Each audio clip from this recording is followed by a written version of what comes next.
Bab 2095. Dibandingkan dengan latar belakang. 1. Pergi bersama-sama. Mileye melirik Edo. Sial, lelaki tua ini sangat jahat. Pada saat ini, Edwin itu tiba-tiba berkata, "Mengapa demikian?" Saat dia berkata, dia berjalan menuju Mileye. "Mileye, jika kamu ingin melawanku 1 lawan 1, aku akan membantumu." Mendengar kata-kata Edwin, Edo di samping mendesah pelan. Mileye memandang Edwin dan berkata sambil tersenyum, "Seperti yang diharapkan dari Raja Klan, dia memiliki keberanian. Aku mengagumi Mileye." Edwin tersenyum dan berkata, "Jangan bicara omong kosong, ayo bertarung." Suara itu jatuh, dia tiba-tiba maju selangkah, lalu meninju. Boom! Sebuah cetakan kepalan menyapu lapangan, dan kekuatan kuat yang terkandung dalam cetakan kepalan memusnahkan lapisan ruang dan waktu yang dilaluinya. Kekuatan daging.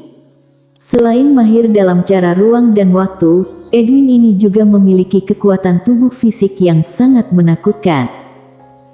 Tanpa banyak berpikir, Mileye merentangkan telapak tangannya, dan pedang biru gaib terbang keluar dari tangannya. Boom!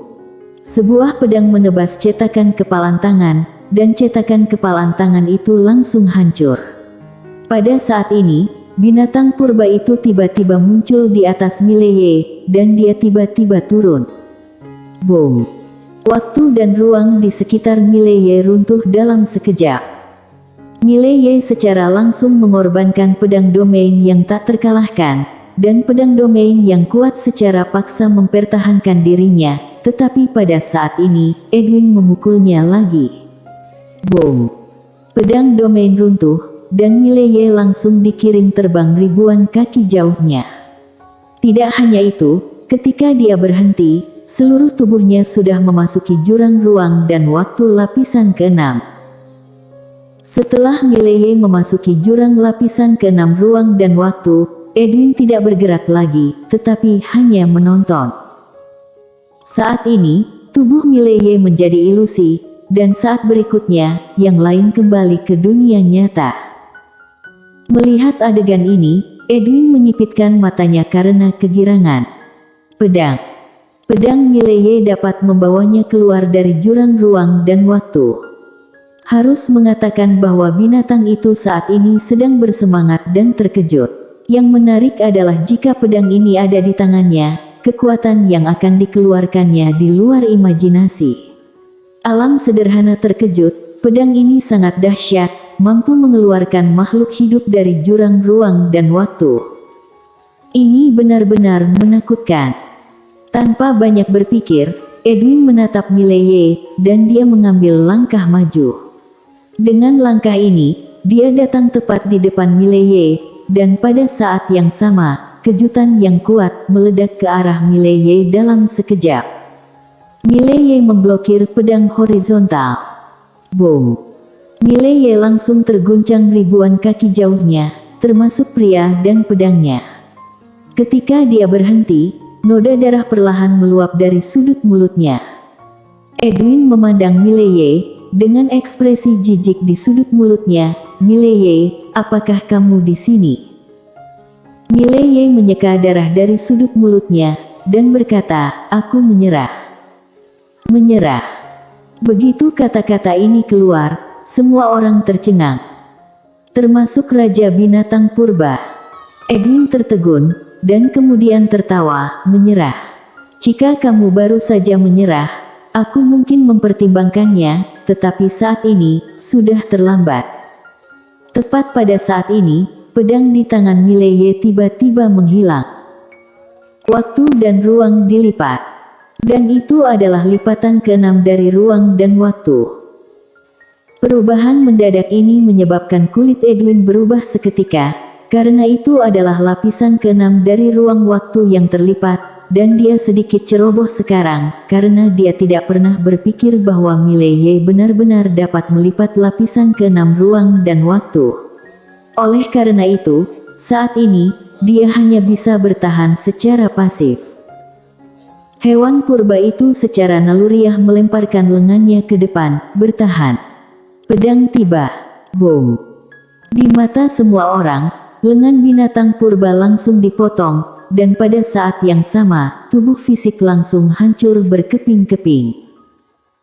Sementara jiwa purba hewan mundur dengan keras, Mileye menunjuk dengan ringan, dan pedang biru gaib terbang langsung.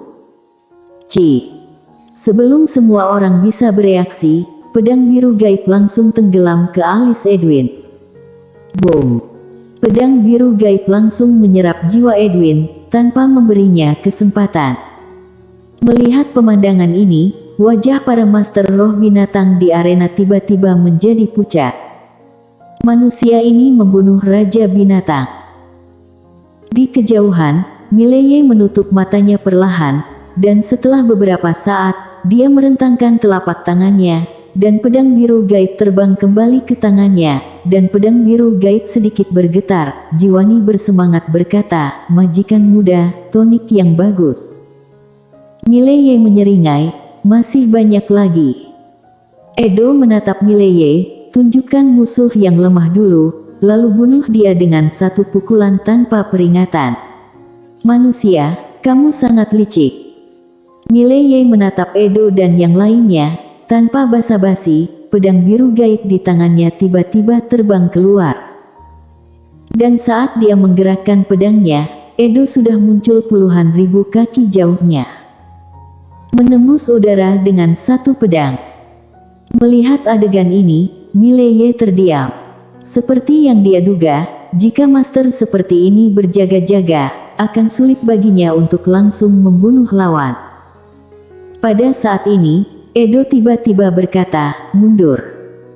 Suara itu jatuh, dan dia dan master roh binatang di sekitarnya berbalik dan menghilang di ujung langit berbintang. Mileye merentangkan telapak tangannya, dan pedang biru gaib kembali padanya, dan saat berikutnya, dia langsung mengejarnya. Dunia spiritual. Dunia spiritual terletak di alam spiritual, dan di alam spiritual yang luas ini, ada banyak kekuatan yang kuat, yang semuanya adalah kekuatan peradaban tingkat kelima, dan klan roh binatang hanyalah salah satunya. Bersambung.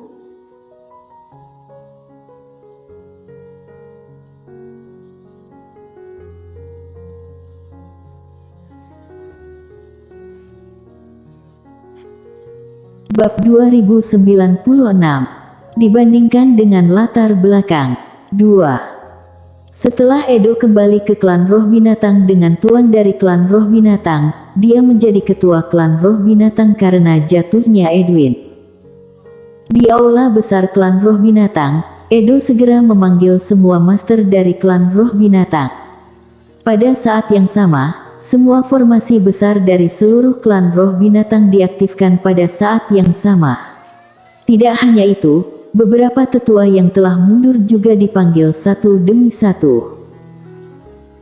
Di aula utama, Edo melirik para master di lapangan, dan kemudian berkata, "Beritahu seluruh spiritual alam segera, katakan bahwa Mileye memiliki sesuatu di tangannya yang melampaui tingkat waktu dan ruang keenam. Benda ilahi, memiliki objek ini, tidak hanya mengabaikan tekanan ruang dan waktu dan jurang waktu dan ruang, tetapi juga dapat memasuki ketujuh lapisan ruang dan waktu."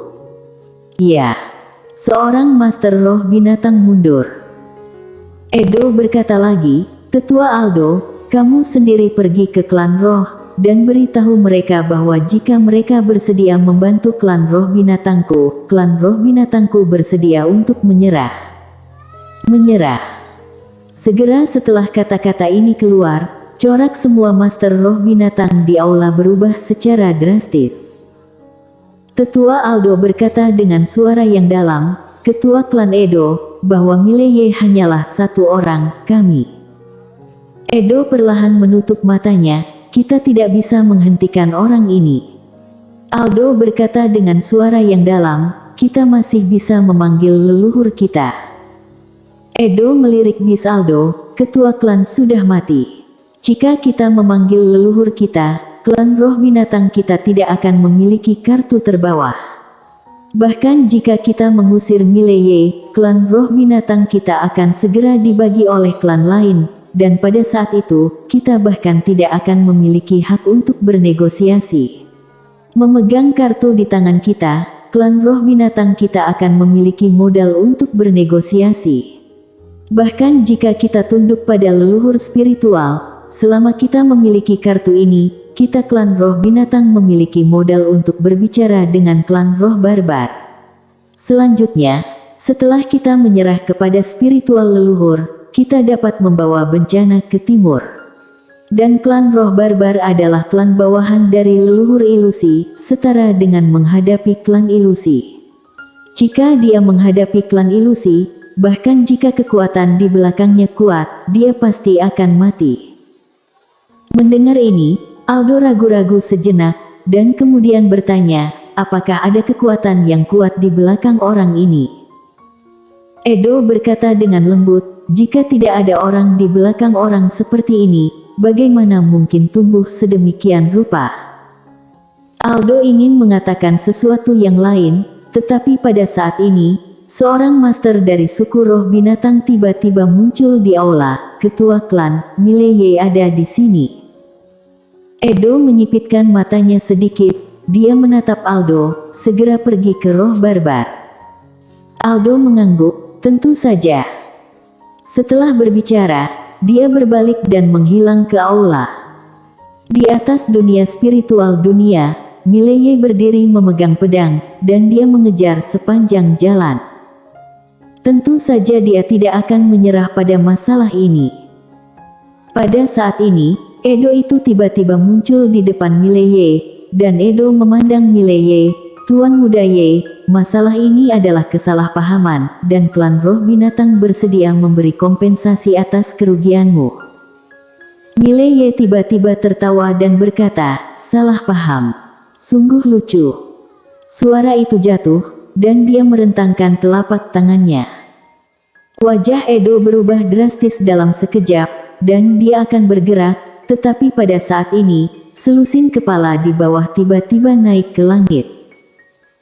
Mileye memandang Edo, dan berkata sambil tersenyum, aku, Mileye, tidak suka mengambil inisiatif untuk menimbulkan masalah, tetapi siapapun yang memprovokasiku, aku pasti akan menghancurkan seluruh keluarganya. Suara itu jatuh, dan dia langsung keluar. Cahaya pedang berdarah melintas di lapangan. Edo menyipitkan matanya sedikit, aktifkan teknik formasi. Begitu suaranya jatuh, ruang dan waktu di mana Mileye berada langsung menjadi terdistorsi. Pada saat yang sama, tirai cahaya besar menyelimuti seluruh dunia spiritual, dan di tirai cahaya ini, abjad kuno aneh yang tak terhitung jumlahnya ditembakkan ke arah Mileye. Dalam ruang dan waktu yang terdistorsi, Mileye sedikit mengernyit, dan dia tiba-tiba menghunus pedangnya dan menebas. Boom! Waktu dan ruang rusak, dan abjad kuno di sekitarnya juga langsung menghilang. Melihat adegan ini, ekspresi Edo tiba-tiba tenggelam. Mileye hendak menyerang lagi, pada saat ini, sebuah suara tiba-tiba datang dari kejauhan, tunggu sebentar. Mendengar suara ini, Edo langsung merasa lega. Master klan roh barbar ada di sini. Mileye menoleh untuk melihat, tidak jauh, seorang pria paruh baya datang perlahan. Mereka bukan manusia, tetapi penampilan mereka 90% mirip dengan manusia, tetapi mereka jauh lebih kuat dari manusia. Master klan roh barbar memandang Mileye dan berkata, apakah kamu manusia? Mileye tersenyum dan berkata, ya. Master spiritual leluhur memandang Mileye, aku tidak peduli keluhan apa yang kamu miliki dengan roh binatang, tetapi mulai saat ini, roh binatang telah menyerah kepada roh leluhurku. Sekarang, mereka adalah pengikutku klan roh barbar. Apakah kamu tahu apa yang ku maksud? Mileye mengangguk, mengerti. Suara itu jatuh, dan dia tiba-tiba menebas dengan pedang. Kepala master klan roh barbar terbang keluar. Di arena, semua master roh binatang membeku. Manusia ini berani membunuh bahkan ketua klan barbar. Melihat adegan ini, Edo di bawah tiba-tiba tertawa. Kali ini, manusia dan roh barbar telah menjadi musuh. Mileye menoleh untuk melihat Edo, yang berkata dengan suara yang dalam, "Apakah kamu tahu tentang roh barbar?" Mileye menyeringai, "Bunuh dulu baru mengerti, tidak ada kata terlambat." Suara itu jatuh, dan dia tiba-tiba menghilang di tempatnya. Edo menyipitkan matanya sedikit, dan dia hendak mundur, tetapi pada saat ini, kekuatan yang kuat tiba-tiba turun dari langit, dan kemudian, pedang Tao dan alam terobos hancur, dan Mileye berhenti. Di depan Edo, berdiri seorang barbar.